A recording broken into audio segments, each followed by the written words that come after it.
Think back to a random Tuesday afternoon in 1985. School lets out at 3 p.m. A 10-year-old child walks home alone, unlocks the front door with a key worn like a necklace, disarms no alarm system, checks in with no tracking app, and makes a grilled cheese sandwich. For the next 5 hours, until a parent gets home from a second shift or a long commute, that child is the absolute dictator of their own universe. No adult supervision, no cell phones, no digital safety nets. Generation X, born roughly between 1965 and 1980, is often called the latchkey generation. But from a behavioral psychology standpoint, that physical house key was much more than a tool to open a door. It was a psychological conditioning device. It rewired how an entire demographic processes trust, approaches problem-solving, and reacts to authority. While popular culture romanticizes Gen X as the slacker generation or the cool, unfazed middle child sandwiched between boomers and millennials, cognitive science tells a far more intense story. Gen X didn't become independent by choice. They became independent as a survival adaptation. In behavioral psychology, when an environment repeatedly sends a clear signal, no one is coming to save you, figure it out yourself, the human brain adapts. It builds specific neural pathways, cognitive biases, and psychological defense systems designed to eliminate reliance on external structures. Today, we are diving deep into the cognitive architecture of Generation X. We are going to explore the 3 core psychological traps, brain loops, and mental models that forged the most fiercely self-reliant generation in modern history, and the hidden emotional price tag that came with it. To understand Gen X independence, we first have to look at a fundamental concept in personality psychology known as the locus of control. Developed by psychologist Julian Rotter in the 1950s, locus of control refers to the degree to which people believe that they, rather than external forces, have control over the outcome of events in their lives. An external locus of control leads you to believe, my outcomes are determined by fate, authority figures, institutions, or luck. An internal locus of control leads you to believe, my outcomes are entirely the result of my own actions, decisions, and effort. Most children develop their locus of control slowly, leaning heavily on external authority, parents, teachers, structured institutions, to guide them through early life challenges. When a childhood problem arises, the natural loop is, identify problem, receive $signal, adult receive solution.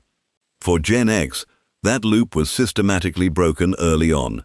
During the late 1970s and 1980s, Western society underwent massive structural shifts. Dual-income households surged, divorce rates hit historic peaks, and the concept of institutional childcare hadn't yet scaled to meet the demand. Parents were working longer hours, leaving kids to navigate hours of unstructured, unsupervised time every single day. When a Gen X child faced a problem, a lost key, a scraped knee, a school conflict, or a broken appliance, the signal adult step yielded an empty house or a busy phone line. So the brain adapted. It bypassed the external step entirely. 1. Problem. Hungry at 4:30 p.m. 2. Action. Figure out how to operate an early microwave or oven safely without adult help. 3. Result. Problem solved. Survival confirmed. When this loop repeats thousands of times throughout critical developmental years, something profound happens to the prefrontal cortex. The brain locks in an extreme internal locus of control. It builds an ironclad mental framework. If it is to be, it is entirely up to me. Fast forward to adulthood. How does this early-onset internal locus manifest in real-world behavior today? Have you ever worked with a manager or colleague who, when faced with a crisis, instantly shuts down delegation and takes over the entire project themselves? They don't do it out of arrogance. They do it out of a deep-seated behavioral reflex. In modern workplaces, Gen X adults often hit a wall known as the delegation paralysis trap. Because their childhood brain associated self-reliance with safety and external reliance with neglect, asking for help feels cognitively dangerous. To their subconscious mind, delegating a critical task feels like handing the wheel of a moving car to someone who isn't even looking at the road.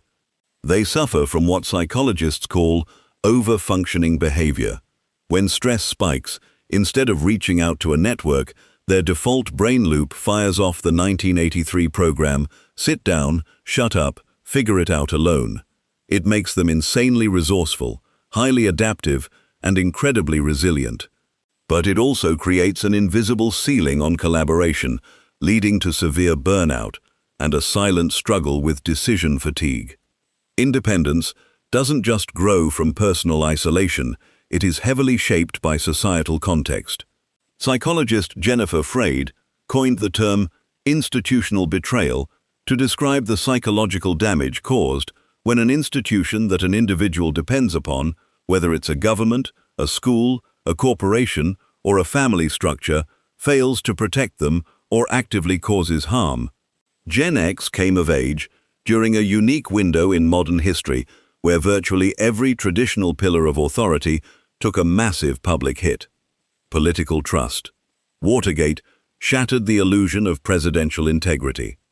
Economic stability. Corporate loyalty collapsed as longtime company workers faced sudden, massive corporate restructuring and layoffs in the late 80s and early 90s.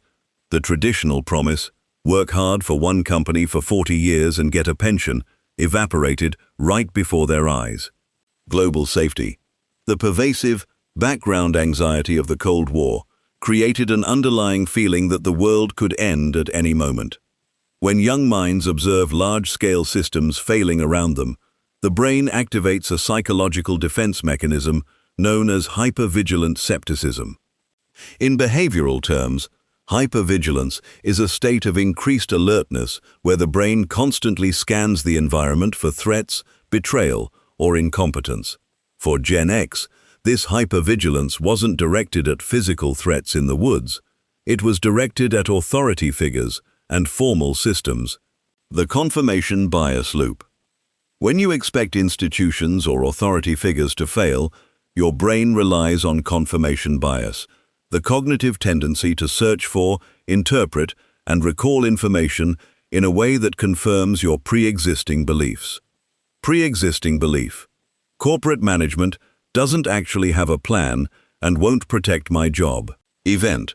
A company-wide restructuring meeting is announced with vague, optimistic corporate language. Brains filter. Bypasses the optimism, picks up on the slight hesitation in the manager's voice, and interprets the meeting as proof that layoffs are imminent. Resulting action. Quietly update the resume, build independent side income, and emotionally detach from the company. This mental model created the famous Gen X cynicism and dark humor. Cynicism isn't just an attitude, it's an emotional buffer. If you never trust a system to support you, you are never surprised when it fails.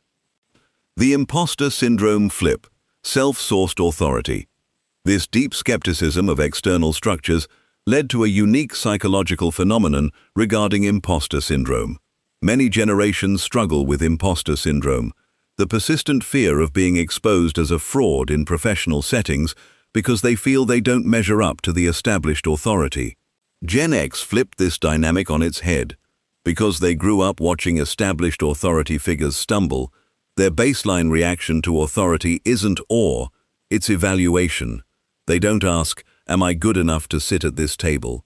They ask, "Who built this table? Why is it so wobbly? And why am I the only one who brought a screwdriver?"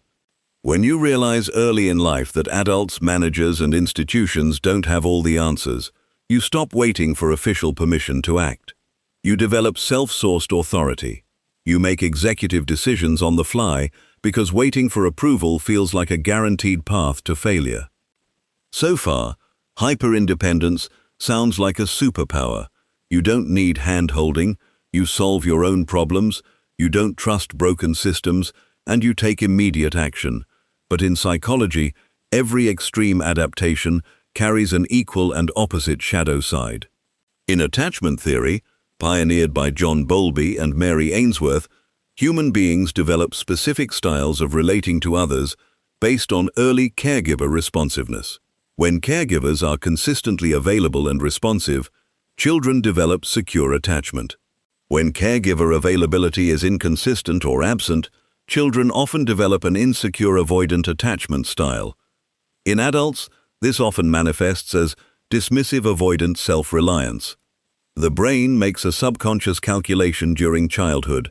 Expressed vulnerability does not yield comfort or help.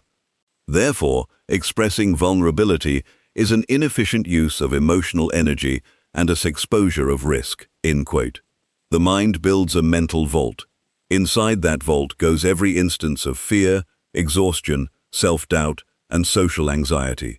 On the outside, the person displays an unshakable, cool, "I've got this" exterior. The solitude-isolation paradox. This brings us to one of the most profound psychological paradoxes of the independent mind. The solitude-isolation paradox. There is a major cognitive difference between solitude and isolation. Solitude is the peaceful state of being alone without feeling lonely. It is restorative and intentional. Isolation is the unconscious emotional boundary you draw around yourself to keep people from getting too close. Because Gen X was conditioned to find safety in solitude as children, as adults, their default stress response mechanism when overwhelmed is to hyper-isolate. When a millennial or Gen Z individual experiences high stress or a personal crisis, their behavioral instinct is often to turn outward, seeking peer validation, discussing emotional states, or building community safety nets. When a Gen X individual experiences a personal crisis, their behavioral instinct is often to retreat inward. They go dark. They stop answering texts, double down on work, and attempt to process the entire emotional weight through solitary action. They enter what behavioral psychologists call a functional shutdown loop. 1. Trigger: massive emotional or physical stress, career fatigue, family crisis, health scare. 2. Cognitive assessment: if I show distress, I will burden others or reveal weakness. 3. Behavioral output: suppress visible emotion, increase self-reliance, work harder. 4. Internal state: high cortisol, chronic low-grade anxiety, profound emotional fatigue. To the outside world, they look completely calm, collected, and unfazed, the rock of the family, or the anchor of the workplace. But beneath that exterior lies the immense cognitive burden of feeling like the entire world relies on them, while they rely on absolutely no one.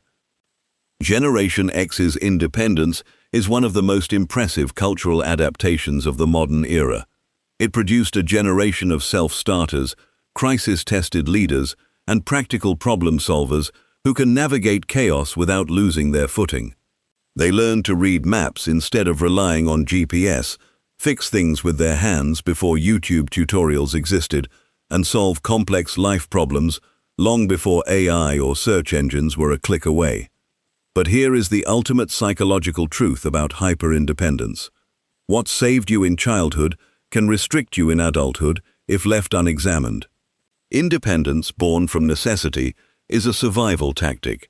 Independence practiced by choice is true autonomy.